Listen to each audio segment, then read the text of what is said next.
Kembali di Sapa Indonesia Pagi, Saudara. Presiden Jokowi menginstruksikan kepada semua menteri untuk segera melaksanakan program padat karya tunai. Ini diharapkan penyaluran program bantuan ini tepat sasaran dan dapat dilakukan dengan efisien. Tak hanya untuk wilayah Jabodetabek, Presiden juga meminta kepada semua menteri untuk segera mengalokasikan dana desa untuk membantu warga yang terdampak COVID-19. Semua bantuan ini dikerahkan untuk membuka lapangan kerja dan menjaga daya beli masyarakat. Bantuan sosial khusus ini akan dibagikan selama masa tanggap darurat pandemi COVID-19. Kepada seluruh menteri, kepala lembaga dan kepala daerah untuk memperbanyak program-program yang sifatnya padat karya tunai. Ini adalah keadaan yang tidak normal dan masyarakat pada posisi yang sulit. Oleh sebab itu, memperbanyak program-program padat karya tunai adalah menjadi kewajiban semua kementerian, lembaga, dan daerah. Jadi kalau biasanya mungkin hanya membuat 10, ya sekarang ini harus membuat 50, paling tidak 5 kali. Kalau hanya normal-normal saja ya nggak akan ada tendangannya. Dana desa bisa kita gunakan untuk dua hal. Yang pertama untuk bantuan sosial warga yang terdampak, dan yang kedua, program padat karya tunai di desa. Ini yang harus dipercepat. Sebelumnya, Menteri Desa Pembangunan Daerah Tertinggal dan Transmigrasi atau Mendes PDTT Abdul Halim Iskandar menginstruksikan ke seluruh kepala desa untuk mengubah anggaran pendapatan dan belanja desa APBD-Des. Dan ini diinstruksikan pada dua fokus utama pemerintah saat ini, yakni program kegiatan yang bersifat padat karya tunai dan penanganan COVID-19. Pedoman perubahan APBDes akan dilaksanakan dan pelaksanaan penggunaan dana desa untuk dua hal tersebut. Ini tertuang pada surat edaran Mendes PDTT nomor 8 tahun 2020. Di antaranya program padat karya tunai bisa dilakukan dengan memperhatikan protokol penanganan pandemi COVID-19. Dalam konteks situasi hari ini, padat karya tunai desa harus memperhatikan protokol kesehatan. Contoh, jaraknya harus lebih dari 2 meter, kemudian pakai masker, tidak berkerumun, dan seterusnya. Itu salah satu item yang terangkum atau termaktub di dalam surat edaran Menteri Desa nomor 8 tahun 2020. Sementara itu, Menteri Sosial Juliari Batubara menyatakan sambil menunggu bansos khusus dibagikan, pemerintah akan mendistribusikan 200.000 paket bahan pokok senilai Rp200.000 kepada masyarakat di wilayah Jabodetabek. Ada pula bantuan langsung tunai atau BLT selama 3 bulan sebesar Rp600.000 per keluarga bagi keluarga yang tidak menerima bentuk bansos lainnya seperti program Keluarga Harapan atau PKH dan bantuan pangan non-tunai atau BPNT. Ada bansos khusus dari Presiden untuk Jabodetabek, yaitu berupa paket sembako dengan nilai Rp600.000 per keluarga. Durasinya 3 bulan dan akan dimulai untuk bulan ini. Kemudian yang lain adalah Presiden juga menyetujui usulan kami untuk memberikan bantuan langsung tunai atau disingkat BLT selama 3 bulan dengan indeks juga Rp600.000 per keluarga. Ini siapa yang menerima adalah seluruh keluarga yang ada di dalam data terpadu kami yang belum terima bansos seperti PKH, BPNT ataupun nanti kartu prakerja.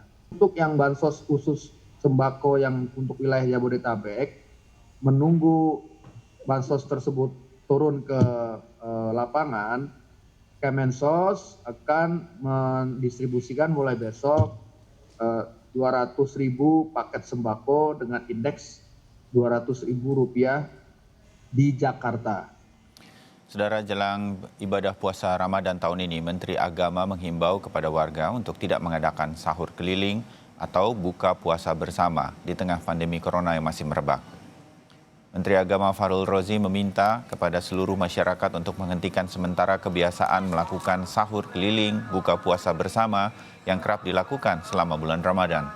Karena hal tersebut bisa mengancam diri sendiri dan orang lain karena bisa menimbulkan kerumunan. Sementara pemerintah tetap mengingatkan pentingnya menjauhi kerumunan untuk mencegah cepatnya penyebaran COVID-19. Ya, sebagaimana saya katakan awal tadi, betul-betul kita mencoba menggabung-gabungkan antara satu syariat Islam, kedua ada kelaziman kebiasaan-kebiasaan kita, misalnya biasa sahur keliling atau buka puasa keliling, buka puasa bersama dan sebagainya. Tapi pada sisi lain ada wabah COVID-19 dan ini betul-betul mengancam jiwa kita, mengancam jiwa orang banyak, mengancam jiwa umat manusia. Nah, dengan himbauan seperti ini antara pendekatan agama dengan pendekatan logika, yang agama juga mengajarkan logika, saya kira mudah-mudahan mereka paham. Dan kalau masih ada, kita coba himbau kembali. Dan kita tidak boleh lelah untuk menghimbau, mengaktifkan semua pihak yang terkait, RT, RW, pengurus masjid, musola. Apalagi kita tahu bahwa organisasi-organisasi Islam, Majelis Ulama juga sangat menekankan kali ini. Ya mudah-mudahan kita semua bisa sepakat lah. Apalagi yang kita dirumuskan oleh pemerintah saat ini kan belajar dari pengalaman-pengalaman kesuksesan negara lain atau kegagalan negara lain. Dicoba dikaji dan apa yang kita coba rumuskan saat ini, ya mudah-mudahan sudah menjadi rumusan yang terbaik bagi kepentingan kita semua. Begitu. Saudara Wakil Gubernur DKI Jakarta terpilih Ahmad Riza Patria mengaku sudah berkoordinasi dengan Gubernur Anies Baswedan, terutama siap untuk membantu menangani penyebaran virus corona dengan berbagai kebijakan yang diambil oleh Pemprov DKI Jakarta. Dan saat ini sudah bergabung bersama kami Wakil Gubernur DKI Jakarta terpilih Ahmad Riza Patria melalui sambungan Skype. Selamat pagi, Mas Riza. Selamat pagi. Pertama tentu saja selamat atas terpilihnya Anda menjadi Wakil Gubernur terpilih untuk DKI Jakarta tahun 2020 ini setelah penantian 8 tahun ya Mas Riza ya? Iya, terima kasih. Jadi dengan terpilihnya Anda ini di tengah pandemi corona yang sedang terjadi di seluruh dunia termasuk juga di Jakarta yang dikatakan menjadi salah satu epicentrum di Indonesia. Apa koordinasi yang sudah dilakukan Mas Riza begitu Anda sudah menjadi Wakil Gubernur terpilih dengan Gubernur Anies Baswedan? Iya, sesungguhnya kan saya baru ketemu terakhir dengan Pak Gubernur di acara paripurna, di acara pemilihan ya. Ya, sampai selesai acara, Pak Gubernur menyampaikan selamat, itu saya menyampaikan terima kasih. Gitu. Jadi saya belum bicara secara khusus pada Pak Gubernur atau kami belum diskusi bicara tentang masalah-masalah Jakarta, termasuk masalah corona. Nanti kita akan mencari waktu untuk ketemu secara khusus. Tentu nanti setelah saya dilantik sebagai Wakil Gubernur. Karena sekarang baru kemarin Ketua DPRD menyampaikan surat kepada Presiden melalui pemerintah Kemendagri ya, untuk mengajukan Kepres dan jadwal pelantikan. Kapan ini rencananya akan dilakukan mengingat ini juga masih menunggu surat, Anda juga masih duduk sebagai legislator di DPR, prosesnya akan berapa lama ini Mas Riza? Ya kalau saya sudah tidak duduk sebagai legislator sejak saya mengajukan surat sebagai Cawagup, saya mundur sebagai legislator di DPR. Jadi status saya sudah bukan anggota DPR sejak saya mengundurkan diri. Apalagi Kepres pengunduran diri saya juga sudah lama keluar. Dan biasanya tidak dalam waktu yang lama Kepres akan keluar tentang pengangkatan saya atau SK saya sebagai Wakil Gubernur. Mengenai waktu pelantikan ya biasanya 1-2 minggu setelah terpilih. Tentu ini menunggu nanti jadwal daripada Presiden atau Mendagri yang melantik. Dalam suasana corona seperti ini mungkin tidak seperti biasanya. Ya. Mungkin sekalipun diadakan pelantikan, ya mungkin dalam jumlah yang sangat terbatas karena tidak boleh ada keramaian yang berlebihan. Jadi pelantikan sederhana yang direncanakan akan dilakukan ya Mas Riza? Iya, kira-kira begitu kemungkinannya. Oke, jadi saat ini tentu saja Anda sedang bersiap walaupun belum menduduki Wakil Gubernur DKI Jakarta, masih menunggu pelantikan. Apa upaya-upaya yang saat ini Anda lakukan dalam kaitannya mempersiapkan langkah Anda juga pastinya akan dilibatkan dalam menangani corona di Jakarta ini? Ya posisi saya siapapun sebagai Wakil Gubernur atau Wakil Bupati atau Wakil Wali Kota sebagai Wakil Kepala Daerah, tugasnya adalah membantu Gubernur. Dalam ketentuan peraturan perundang-undangan itu membantu Gubernur dalam rangka memimpin pemerintahan, memantau, mengawasi, mengevaluasi, kemudian memberikan saran dan pertimbangan, atau wakil gubernur melaksanakan tugas-tugas sesuai dengan ketentuan undang-undang lainnya, termasuk tugas-tugas yang diberikan oleh gubernur. Jadi posisi saya nanti setelah dilantik tentu akan berkoordinasi dengan Pak Gubernur. Nanti mungkin Pak Gubernur akan memberikan tugas-tugas kepada saya sesuai dengan ketentuan dan peraturan perundang-undangan. Ya, memang kalau di dalam gugus tugas daerah, wakil gubernur tidak duduk ya, karena posisi sekretaris wakil gugus tugas itu diisi oleh instansi lain, gitu loh.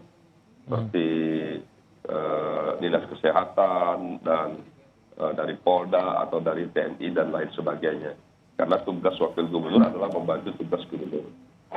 Ya, dan Anda sendiri kan pada saat maju 2012 juga sempat ingin maju sebagai wakil gubernur di DKI Jakarta begitu. Tentu memiliki visi misi ataupun memiliki keinginan atau keinginan pribadi untuk mengubah Jakarta ini menjadi lebih baik begitu. Sekarang Anda melangkah bersama Gubernur Anies Baswedan. Mungkin Anda sendiri memiliki fokus khusus yang mungkin lebih dekat dengan ide-ide maupun pribadi Anda untuk Anda perbaiki di Jakarta ini. Apa sebenarnya akan menjadi juga fokus Anda khususnya dalam rangka mensupport atau membantu mendukung gubernur? Tapi akan lebih fokus kemana Anda ini nanti, Mas Riza?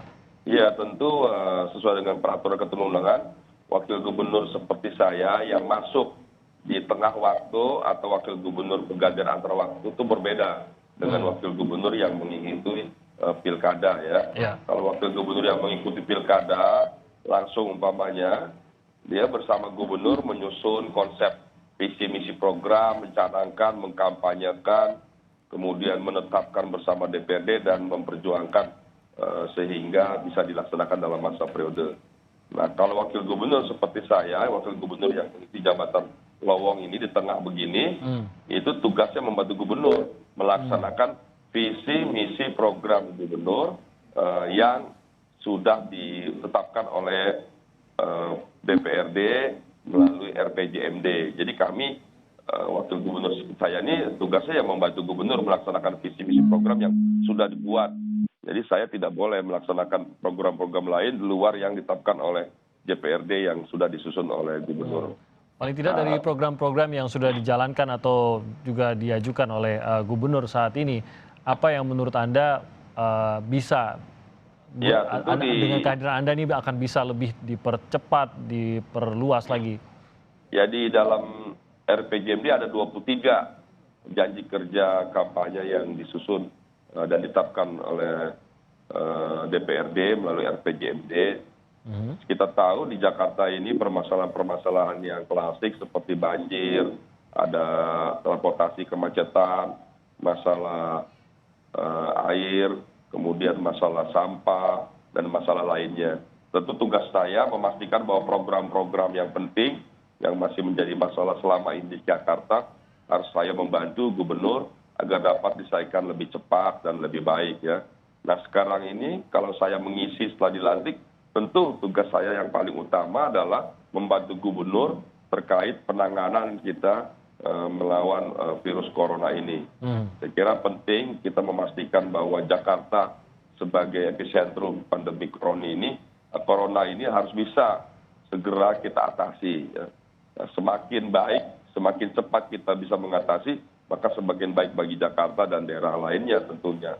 Sebaliknya kalau kita terlambat mengatasi corona ini itu berdampak sangat luas dan sangat panjang nanti dampaknya, dan itu sangat tidak baik. Tidak hanya terkait masalah ekonomi, tapi masalah sosial dan masalah-masalah lainnya. Jadi tentu fokus kita semua sekarang adalah bagaimana membantu gubernur agar masalah pandemi corona ini bisa segera kita atasi secepat mungkin. Mas Riza, saya penasaran saja mengingat Anda pasti ya karena Anda berada dalam Partai Gerindra, tentu dekat juga dengan Sandiaga Uno yang kita tahu juga maju pada saat itu sebagai wakil gubernur. Adakah mungkin pesan-pesan ataupun membekali Anda apa yang harus Anda ketahui sebelum menjabat sebagai wakil gubernur, terutama mendampingi seorang Anies Baswedan? Ya, tentu saya punya hubungan baik dan khusus dengan Pak Sandiaga Uno ya. Karena saya sama-sama di HIPMI, di Kadin dan lain sebagainya. Jadi kami juga sudah teman yang lama. Jadi sebelum ada virus corona, saya sering diskusi sama Mas Andi, itu banyak sekali pesan-pesan beliau ya. Di antaranya adalah harus banyak turun ke bawah, ke lapangan, menyapa warga ya, memastikan mendengarkan keluhan aspirasi dari masyarakat dan memastikan mewujudkan harapan dan keinginan masyarakat. Apalagi program-program yang sudah disusun oleh Gubernur juga disusun bersama dengan Sandiaga Uno. Tentu tugas saya sebagai wakil gubernur tidak hanya melaksanakan tugas dan janji kerja Gubernur Pak Anies, tapi juga melaksanakan tugas dan kerja daripada yang juga pernah dijanjikan oleh Pak Sandiaga Uno. Jadi saya juga hari ini juga rencana nanti akan berdiskusi panjang lebar untuk mendengarkan masukan dan solusi dari Pak Sandi terkait dengan program kerja yang pernah disusun, termasuk menangani masalah corona ke depan ini.